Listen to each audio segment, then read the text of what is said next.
Penguin Random House Audio presents The Black Bird Oracle, a novel by Deborah Harkness. Read for you by Jennifer Ikeda.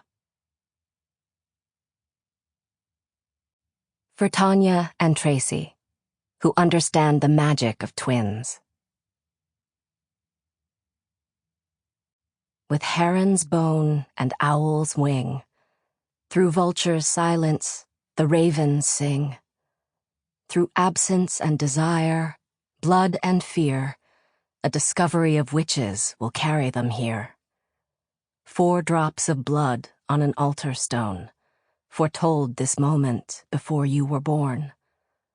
3 families joined in joy and in struggle will each bear witness to the Black Bird Oracle. 2 children, bright as moon and sun, will darkness, light, and shadow make one.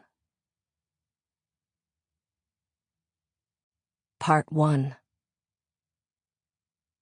Chapter 1. In every soul, there is a place reserved for shadow. Mine was safely hidden, tucked in a blind spot at the corners of my memory, under a hollow bruise that I thought had healed long ago. Then the ravens came to New Haven, carrying an invitation that neither shadow nor I could refuse. It was a Friday in late May when the invitation arrived. "Hey, Professor Bishop! I just put your last mail delivery through the slot." I'd been wool gathering on the familiar route home from my office at Yale, listening with half of my attention to Becca's excited chatter while the rest of my mind drifted. I hadn't noticed that we'd arrived at the ornate iron gate that guarded our house on Orange Street, or that our regular mail carrier Brenda was just leaving the property. "Thanks, Brenda," I said, giving her a limp smile. The heat was withering. It was always like this in New Haven around graduation time, which led to frazzled tempers, damp academic regalia, and long lines for iced lattes at the city's many coffee shops. "You must be excited about getting back to England, Becca," Brenda said. She was already wearing her USPS bucket hat and shorts, prepared for New Haven's warmer temperatures and sky-high humidity. "I am." Becca hopped from one foot to the next to prove it. "It's Tamsy's first trip, and I get to show her everything." Tamsy was a recent addition to the family, one of the historical dolls that were all the rage among the 13 and under set. Marcus and his mate Phoebe had chosen the colonial-era doll for Becca because of her fondness for Marcus's house in Hadley, and her delight in the stories he told about growing up there in the 1760s and 1770s. Though she had been given a different name by the manufacturer, Becca had rebaptized her the moment she had seen the doll's green eyes and red hair peeking out from the box's clear, round window. Since receiving the doll, Becca's active imagination had been fully engaged with Tamsy and her world. She came with a variety of outfits and accessories that helped Becca bring her to life, including a horse named Penny. Tamsy was well supplied with home furnishings, too. Matthew added to them with a small replica of the Windsor chair at Marcus's house that had once belonged to Grand-Père Philippe, and a Tamsy-sized version of a painted Hadley chest, like the one Phoebe used to store household linens.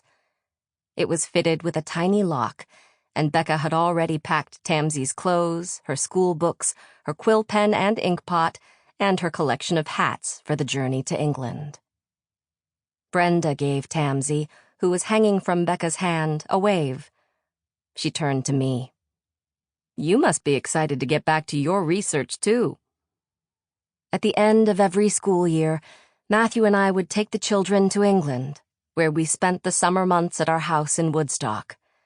It was only a few miles outside Oxford, which put me within easy reach of the Bodleian Library, and made it possible for Matthew to work in his quiet Oxford University laboratory with no colleagues or graduate students to interrupt him.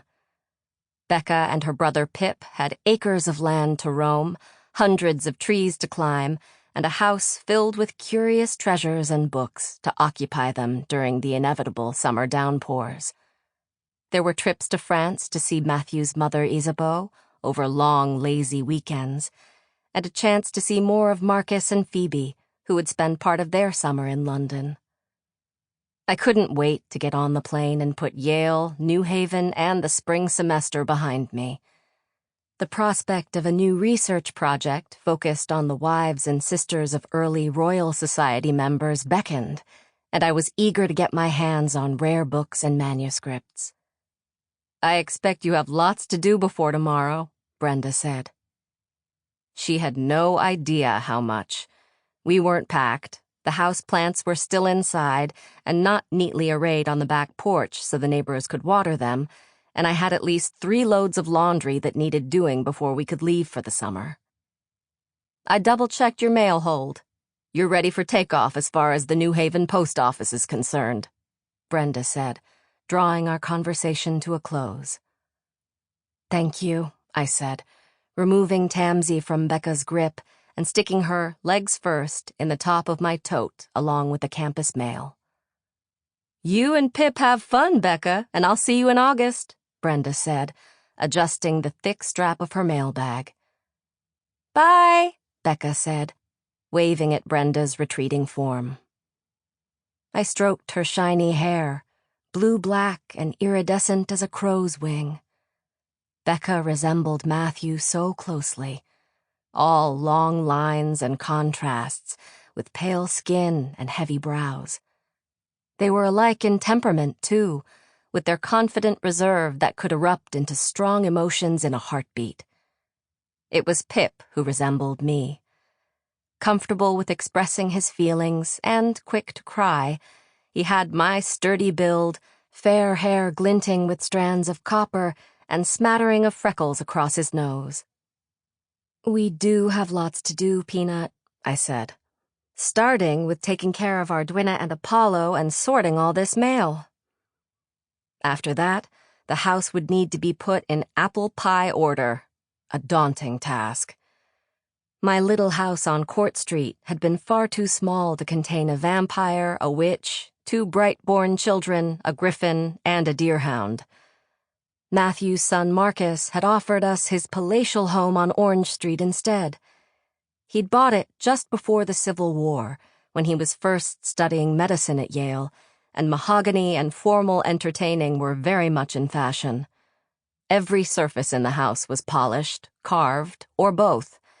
It was a nightmare to keep clean, and the spacious rooms filled all too quickly with the clutter of modern living. Despite its vast size and formal appearance, the house had proved to be surprisingly well-suited to family living, with expansive covered porches that provided a place for the children to play in rainy weather, a private backyard where Philip's griffin familiar Apollo and my Scottish deerhound Ardwina could join in the twins' games, and numerous downstairs rooms that had once been allocated to residents according to gender and function. At first, Marcus's house seemed too grand for our small clutch of vampires and witches, but families have a way of expanding to fit the space allotted to them. What we thought would be a temporary stay had turned into years of permanent residence. Becca, who was attuned to my changing moods, felt my anxiety rise. "Don't worry, Mom. I'll help you." Out of her hip pocket, Becca pulled a Yale blue kazoo that she'd found in the office, hoping to rally my flagging spirits by piping us the last few feet home.